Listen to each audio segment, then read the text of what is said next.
Hindi cinema is languishing in quality for the most part. No hate towards it because I love Hindi movies, but nowadays the majority of them are getting poorer in quality, and it's just sad because I want more from this industry. I want it to flourish. And I'm all for small scale art house Hindi cinema, but I also have an affinity for commercial mainstream Hindi cinema, which I'll admit is pretty hard to pull off. And Sanjay Leela Bhansali's Gangubai Kathiawadi is one of those rare gems that executes mainstream appeal while also managing to be a damn good movie. And now that the film has entered the doorways of Netflix, I decided to talk about this film a little more in depth because I believe it is worth talking about. The film is meticulously crafted from the very first frame itself, which was extremely impactful without the use of dialogue. The camera pans down to a face of a young girl who's being forced to put makeup on her face as she enters the business of prostitution.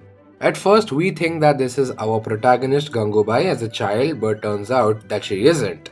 Later on, we see Gangu's actual opening scene, and it was just really endearing to see a commercial entry scene helmed by a woman, as we see Gangu in command of the scene and the area she's living in. We see her status in society, but the film really is about how she got there, and thus begins a flashback to how her life was before she became a prostitute.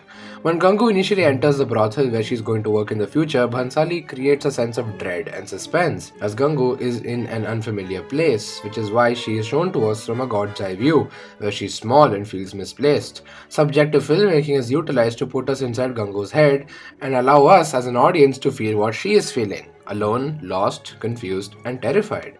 Later on, as she gets used to her new life and begins to feel comfortable in it, the camera evens up to her level. She begins to make demands and becomes well known amongst her community, known as Kamatipura. This is where her escalation goes about. Now, the story takes place during the 50s, and so the production and sound design all work in favor of immersing us into that specific time period. But frankly, it looked a little too neatly sculpted instead of it feeling rough and grungy. The actual visual look gives the town this psychedelic and ethereal quality, which could be an intentional choice. Because since the film is subjective, we could be seeing the city of Kamatipura from Gangu's perspective. And since she really hasn't stepped out of town for years, she probably imagined it to be this beautiful and fairy tale like place. This film also contains some of the most carefully crafted filmmaking I've seen in a Hindi film recently.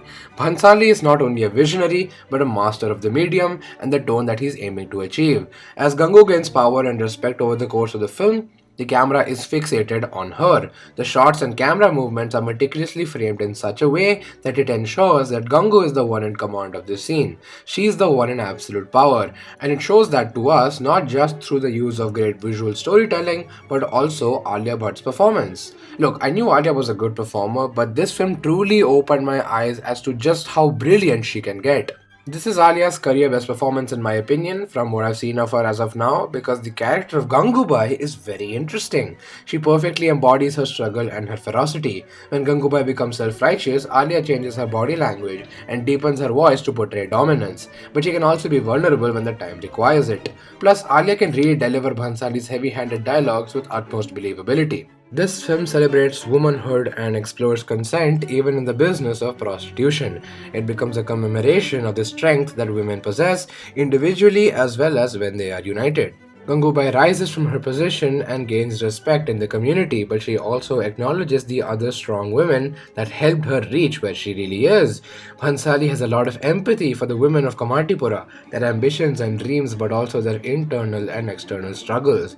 And Gangubai is never shown to be the villain or portrayed in any antagonistic way because she is just acting beyond what's expected from her gender. But Gangubai isn't a perfect character, she still has flaws and falters that make her feel more human. When Gangubai actually falls for someone, it's a man who has respect for her and knows his limits, but can also be romantic and individualistic when he wants to be. He doesn't see Gangu as someone who can satisfy his personal needs. He sees her for who she is as a person. And in one of my favorite scenes from the film, when they go out for a date of sorts, Gangubai makes a move on her lover Afsan. And rarely in Hindi cinema do we get to see the woman pining over the man. Gangu's the one who takes the lead in her relationship, yet also knows when to set boundaries. And in the end, Gangu is just a woman looking to be comforted.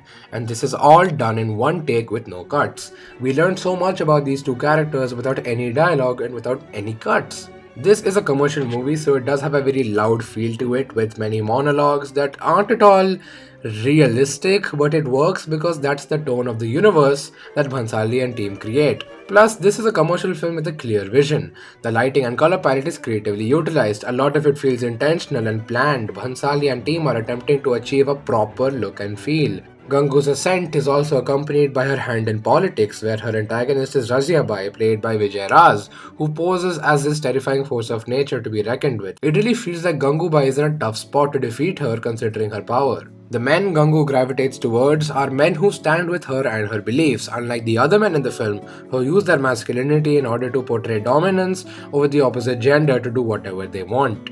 And the film ensures what side it is on by making sure that those men are punished for their actions. Actions have consequences. Which also leads to how this film shows us the sacrifices that Gangu has to make.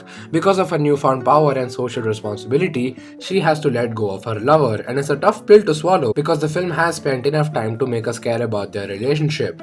But it also solidifies Gangu as a person who's willing to make the hardest choice, making her an interesting character who we continue to learn about. The film isn't perfect, of course. The lengthy pace of the film was felt, the structure was a bit messy, and I didn't know where it was leading. And the climax, despite being emotionally impactful and satisfying, felt a little abrupt. But Gangubai Kathiawadi is a really good film where the excellent filmmaking and performances go hand in hand. Sanjay Leela Bhansali and Alia Bhatt are a director-actor duo I would love to see more from. And if you look at the lineup of upcoming commercial Hindi films, almost all of them cease to interest me personally. They all feel like the same rehashed and safe ideas done again to ensure a steady box office. It doesn't challenge you in any way or bring forth new ideas. The film keeps on getting bigger, but the ideas keep on getting smaller. But Gangubai Kathiawadi is a commercial Hindi film that breaks the mold and genuinely surprised me with how good it was, and it's what gives me hope. And now that it has arrived on Netflix, I wanted to use that opportunity to finally talk about this movie. I hope you watch the film there if you haven't already and form your own unique opinion on the film, and I think it is definitely worth your time. Thank you for watching and have a good day.